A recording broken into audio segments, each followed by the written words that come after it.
Hi, I'm Alison Hughes from Dynamic Careers and I help my clients to create a career they love. Last week I did my first poll on LinkedIn to find out what job seekers find the most difficult about looking for a new job. There were 4 options. The first was selling yourself on your CV. The second was selling yourself at interview. The third was networking. And the fourth was simply getting started on your job search. So the results are in. And a resounding majority find just simply getting started on a job search the most difficult. So I promised to do a video about the most popular topic, and here it is. So this video, I'm going to talk you through 5 steps that should help you get started on your job search. So step 1 is to start with the end in mind. So what do I mean by start with the end in mind? Well, you need to know where you're heading so that you can make a plan to get there. So most job moves will be one of 4 options. So the first thing is to think about, are you looking for the same job in the same industry? Are you looking for the same job but in a different industry? Are you looking to stay in your current industry but to try out a new job role?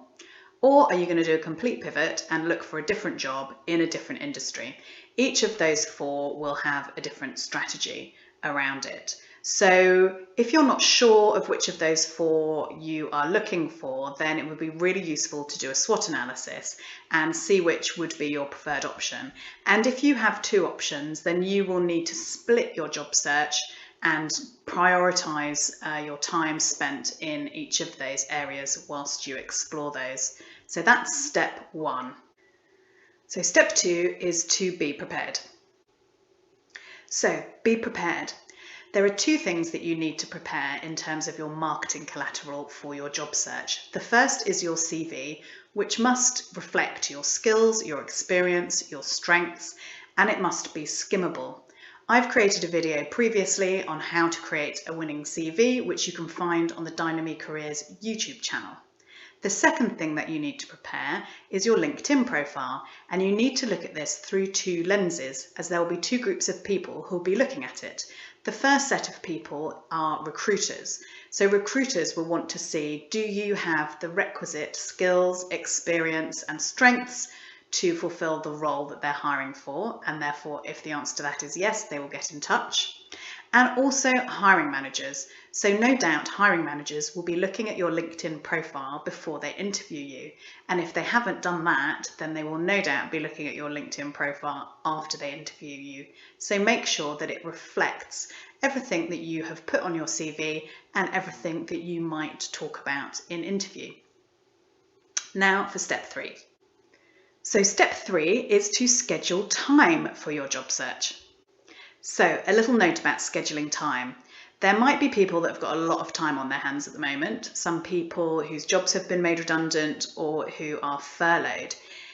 Some people would say to you, make your job search your new full-time job. But I would say to you, please don't do that, because you will become exhausted and possibly a bit unmotivated. So I would say, make sure that you schedule in some good time to do your job search and make sure that you stick to whatever you want to do, a few hours a day, several hours a week, and put those into your calendar, but make sure you also build in some downtime for exercise, relaxation, whether that's watching Netflix, chatting with friends, whatever. Then there will be people who are working from home, still doing their full-time role and really, really busy and maybe finding it hard to find the time to do the job search.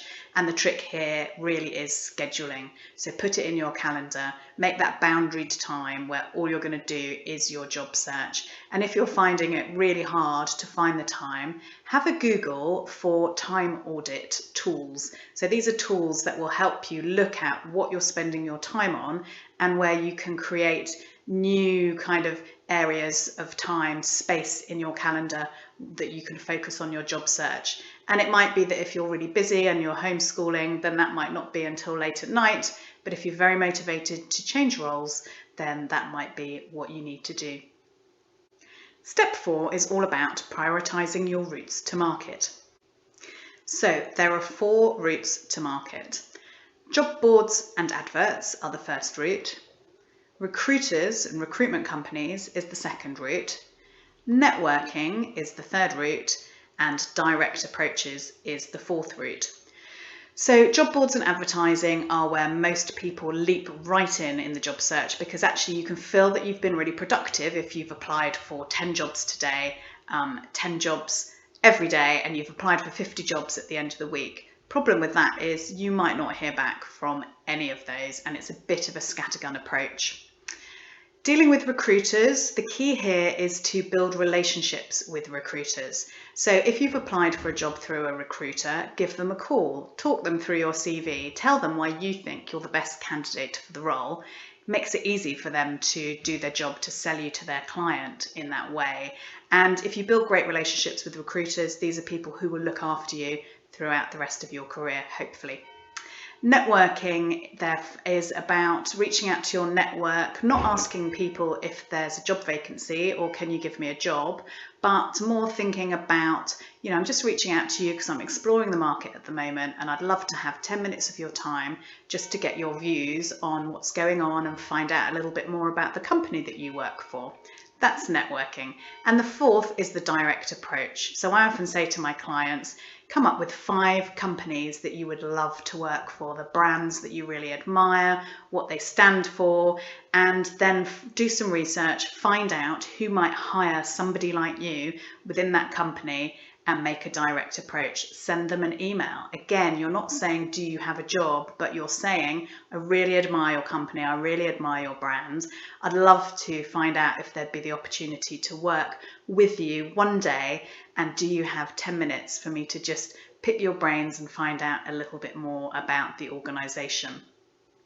Now, it's more likely, if you're at a certain level, that networking and direct approaching will help you find a new role. So therefore, when I say prioritise your time, I want you to think about how much time you're spending on a job board, how much time you're spending with building relationships with recruiters, and then how much time you're exploring what's known as the hidden job market, so doing the networking and the direct approaches. They are more likely to bear fruit. So make sure you're prioritising your time to those 2 areas before the other 2. So step 5 is engaging your strengths. I do a strengths profile with all of my clients so that they know what their top strengths are to put on their CV, to demonstrate an interview, but I also encourage them to use their top strengths in their job search.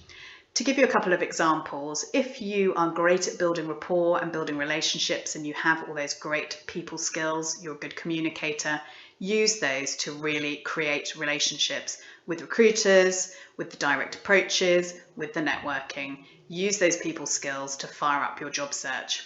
If, on the other hand, you're more of an organizer and you're great at organizing and planning and executing tasks, then use those skills to help you organize, get the step-by-step approach to your job search strategy and help you to implement that by ticking off those tasks. So that's just a couple of examples of using your strengths to facilitate your job search. I hope those 5 steps were useful. If you have any comments or would like to contact me directly, feel free to direct message me with any questions, but I hope that will help you get a bit unstuck on getting started with your job search strategy.